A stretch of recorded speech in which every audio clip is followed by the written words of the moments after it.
రాష్ట్రం నుంచి కొత్తగా ఎన్నికైన పార్టీ ఎమ్మెల్సీలను అభినందించారు కేంద్ర హోంశాఖ మంత్రి అమిత్ షా, బీజేపీ జాతీయ అధ్యక్షులు జేపీ నడ్డా.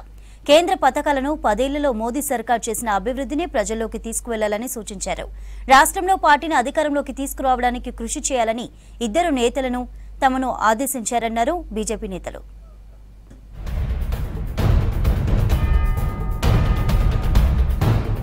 కేంద్ర మంత్రి కిషన్ రెడ్డి నేతృత్వంలో ఢిల్లీలో కేంద్ర హోంమంత్రి అమిత్ షాను కలిశారు. రాష్ట్ర ఎంపీలు, కొత్తగా ఎన్నికైన ఇద్దరు ఎమ్మెల్సీలు. కొత్తగా ఎన్నికైన ఎమ్మెల్సీలను అభినందించారు అమిత్ షా. రాష్ట్రంలో పార్టీని మరింత ముందుకు తీసుకెళ్లేందుకు ఉత్సాహంగా పనిచేయాలని సూచించారు. అమిత్ షా తర్వాత బీజేపీ జాతీయ అధ్యక్షుడు నడ్డాతో భేటీ అయ్యారు బీజేపీ ఎంపీలు, ఎమ్మెల్సీలు.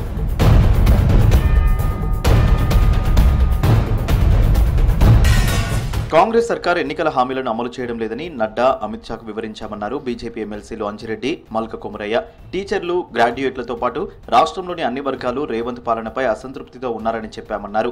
ఎమ్మెల్సీలుగా గెలిచినందుకు నడ్డా, అమిత్ షా తమను అభినందించారని తెలిపారు. రాష్ట్రంలో బీజేపీని అధికారంలోకి తెచ్చేందుకు కష్టపడాలని ఇద్దరు అగ్రనేతలు తమకు సూచించారన్నారు బీజేపీ ఎమ్మెల్సీలు.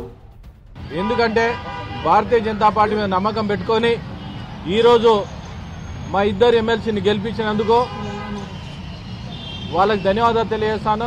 రాబోయే రోజుల్లో భారతీయ జనతా పార్టీ గవర్నమెంట్ రానికి నాంది పునాది ఇదే. దాన్ని బట్టి టీచర్స్, ఎడ్యుకేటెడ్ మేధావులు, తర్వాత గ్రాడ్యుయేట్స్ అందరూ కూడా ఈ బీజేపీని ఈసారి గెలిపించారు.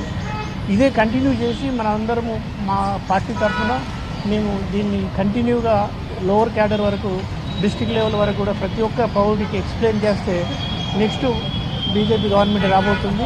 మహబూబ్ నగర్ లో రద్దీ నివారించడానికి రాయచూర్ బైపాస్ రోడ్డు నిర్మాణానికి అడ్మినిస్ట్రేషన్ అనుమతులు ఢిల్లీలో కేంద్ర మంత్రి నితిన్ గడ్కరీకి విజ్ఞప్తి చేశామన్నారు బీజేపీ ఎంపీ డీకే అరుణ. ఈ బైపాస్ రోడ్డుతో మహబూబ్ నగర్ లో రద్దీ తగ్గుతుందని వివరించామని చెప్పారు. రాయచూర్ బైపాస్ రోడ్డుకు అనుమతులపై గడ్కరీ సానుకూలంగా స్పందించారని తెలిపారు.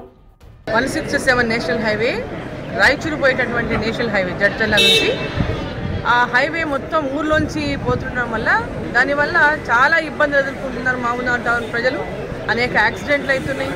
మరి దీన్ని ఈ యొక్క హైవే యొక్క ఈ బైపాస్ ఒకటి కావాలని చెప్పి స్థానిక శాసనసభ్యులు ఎన్ఎం శ్రీనివాసరెడ్డి గారు మరి నేను ఇద్దరం కూడా పోయి గడ్కరీ గారిని కలిసి వారికి వినతి పత్రాన్ని ఇవ్వడం జరిగింది.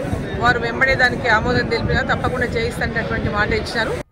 ఢిల్లీలో ప్రధాని మోదీని కుటుంబ సభ్యులతో కలిశారు ఎంపీ రఘునందన్ రావు. ఆయన వెంట సతీమణి మంజుల, కూతురు డాక్టర్ సింధు, అల్లుడు శ్రవణ్ తేజ ఉన్నారు. రఘునందన్ రావు మనవరాళ్లు కనిష్క శిశిర, చైత్ర ఆరాత్రికతో సరదాగా కాసేపు మాట్లాడారు ప్రధాని మోదీ.